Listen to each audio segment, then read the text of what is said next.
At the beginning of the morning, we said we'd spend some time sharing the story and the importance of partnerships between faith-based organizations and government, the outworking of the White House effort, and we would cast some shared vision for what can and should be as we look ahead. I'd like to invite Michael Ware to speak on the importance of partnerships. And for those of you that don't know Michael, Michael is the founder and president and CEO of the Center for Christianity and Public Life, which is a nonpartisan nonprofit institution based here in DC with a mission to contend for the credibility of Christian resources in public life for the public good.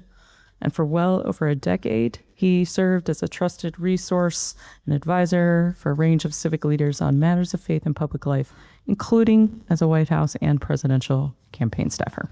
So, Michael, please join us.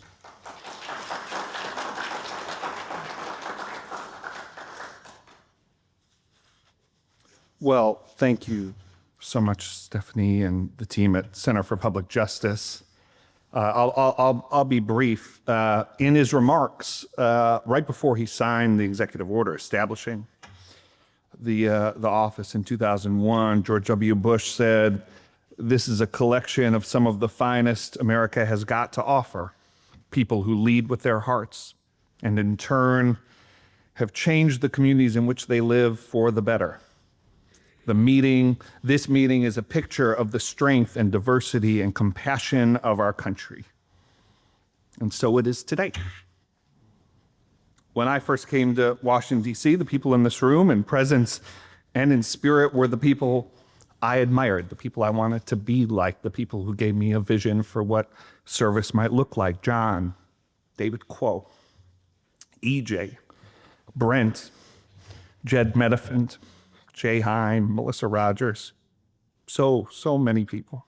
Could spend all of my time naming them. I learned so much of what I know from working with the people in this room, including Stanley, Ben, and John, and not just about the technical aspects of this work, but I know Ben's daughters are here, and I just want you to understand, I don't know how much of the technical expertise, what it means to you, though you're probably nerds like your dad, so probably, the most important thing about your dad is what a good man he is, and what a blessing he was to everyone, and is to everyone who works with him. The people in this room are still those I admire, that I want to be in a room with, that I want to labor with. People often ask me after I left government, "Oh, you must, now that you've seen how the sausage is made, you must really, your idealism must have been squeezed out of you." And I have to say, maybe if I was in like the comm shop, maybe that would have been the case. The White House comm shop squeezed the life out of a lot of us.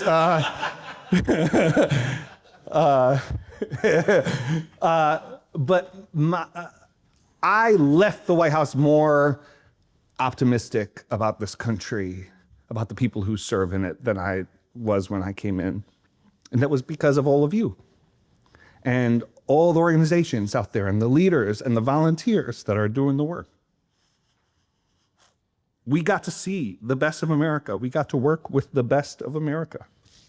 There are profound challenges facing this work. We've discussed some of them today. I know many of us are working to address those challenges. I was led to this work with a sense of purpose, and so much of my own sense of purpose has been formed in this work by the colleagues I serve with, the power of partnerships. I do think that many of the principles and values that undergird the idea of this work, of this office, of this initiative, of the idea of partnerships have been under profound pressure.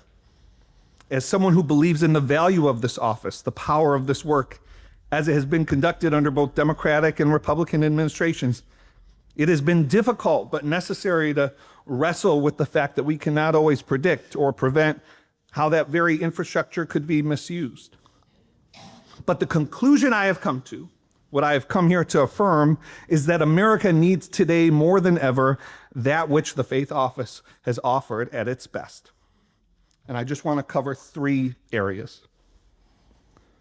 It is widely recognized now, but it's something that I think was there at the very inception of the office, that we have a crisis of meaning in this country. A crisis of meaning. And it's a crisis that cannot be met by government. Certainly not by government alone. Ben Sass, what a wonderful leader. I always thought it was very valuable to have one of 100 sitting United States senators be willing to say something like politics is not ultimate. And he had an authority to say that because he was there serving in the United States Senate. Clearly, he didn't think politics was unimportant, but he was saying that politics isn't all there is. The faith office, the faith initiative, the power of partnerships is conveying, even from this place of government, that government is not all that there is. That politics is never and can never be a primary source of meaning. This work should serve as a reminder of the potential, but also the ultimately humble place of government. I love how much the word humility has been used today. And let there be no confusion. When revival comes, it will come to government, not from government. And so because that is true, the second value or principle is that of public service. Because politics is not ultimate, we do not approach government, we do not approach this question of partnerships seeking a special status, but stewarding a special responsibility. And I'll just say, I know that that's what so many of you felt, those of you in government, those who are seeking to partner with government, was yes, it's heady having the federal grants administrator from the Department of Labor come visit your town, and there's a certain oomph to that. But we're there to serve. We're there to serve. This idea of public service is something the American people are losing an imagination for. They think that elected officials, they think people in government are there to aggrandize themselves. The faith office, the work that you do, the work that you lift up, is a testament against that. It's so public service. And then finally, I just want to speak to the goodness of the American people. Finally, this work is a reflection of, an extension, and a conduit for the goodness of the American people. It is an expression that the American people will the good for their neighbors. And we get to be a conduit for that. We get to express that on their behalf. It's a joy. It's an honor. I hope and trust that all of you remain proud of the work that you did, the work that you are doing. All of you. I am so grateful for the work that's happening in the faith-based offices today. I hear from folks around the country. Oh, had a great meeting with folks at HUD. I was just with the Gospel Rescue Missions. And it's vital work.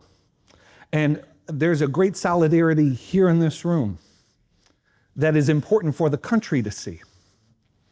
That there's something that transcends, as so many others have discussed, sort of partisan boundaries, that this work of partnerships transcend it. It will be here, as some have said, after governments leave.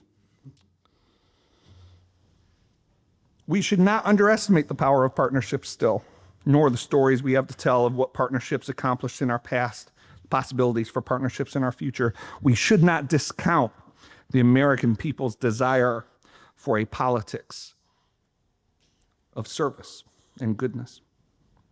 The vision expressed by President George W. Bush over 25 years ago is needed now more than when it was first expressed. In 2009 at the National Prayer Breakfast, as President Obama announced that he would continue the office, he said, instead of driving us apart, our varied beliefs can bring us together to feed the hungry, comfort the afflicted, to make peace where there is strife, and rebuild what is broken, to lift up those who have fallen on hard times. This is not only our call as people of faith, but our duty as citizens of America, and it will be the purpose of the White House Office of Faith-Based and Neighborhood Partnerships. These things endure. They belong at the center of our civic life. I am So grateful for the Center for Public Justice's long, faithful witness in this city. I'm grateful for the work of everyone in this room, what you've done, what you continue to do. I feel the urgency of this work now more than ever, and I'm inspired by the conversations today to press on with you. Thank you.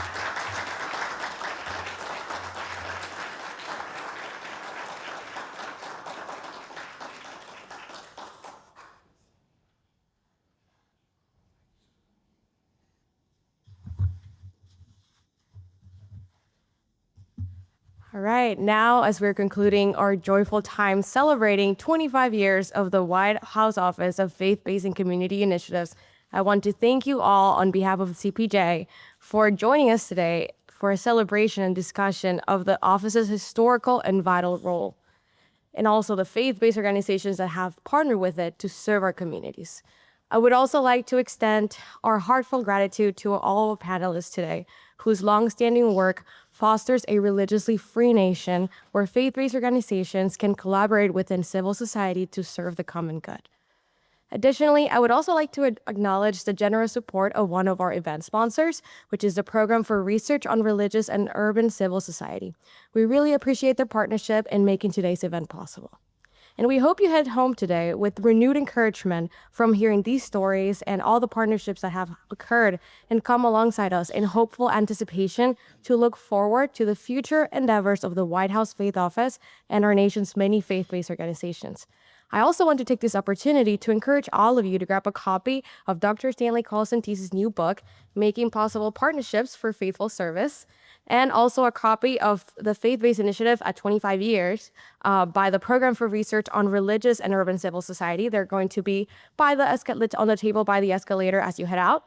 And also, if you could, it would be great if you can drop off your lanyard on the table that's also outside. And there's plenty of food, so please have more snacks, have more coffee. We've got plenty.